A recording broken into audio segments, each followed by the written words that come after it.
First at 5, a 51-year-old murder mystery solved. Today, the Cobb County District Attorney revealed the name of the man who kidnapped, raped, and killed a 9-year-old girl in 1972.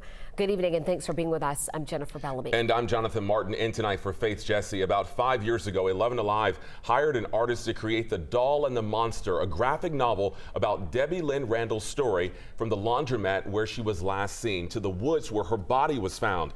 Police were hoping at the time it would generate new leads in the case.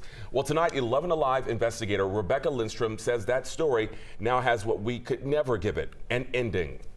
The murder was so heinous, investigators thought the suspect must be someone with a long criminal history.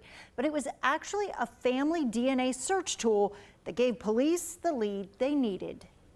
It tears you up, literally tears you up. When we spoke with Lynn Randall's father in 2018, he so desperately wanted to know before he died who killed his little girl. But neither of her parents would get that wish. We exhumed the suspect's body for DNA testing to rule out any doubts. Today, as the Cobb County District Attorney made the announcement, only her brother was there to hear the news. It's a great loss, it still is, I think about it, but it's just glad that it's over. But the answer to the question, who killed Lynn, is a secret William Rose thought would be buried with him. In 1972, when 9-year-old Lynn was kidnapped, raped, and killed, the idea of solving a case through DNA didn't exist. And the fact that they kept it and Marietta PD preserved it for all these years speaks volumes for them. And when the technology and funding came together, so did the answer. Technology does not get old, it doesn't retire, it doesn't get sick, and it doesn't quit.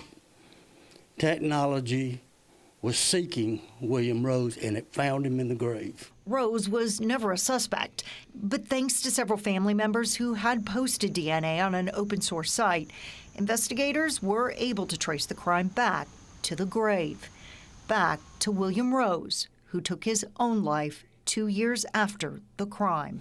I prayed, I hoped, but I just thought if he made a mistake, if he left something behind, we're going to find it. I had a chance to ask her brother Melvin what he would say to his sister's killer if he could, and he simply said, "I forgive him."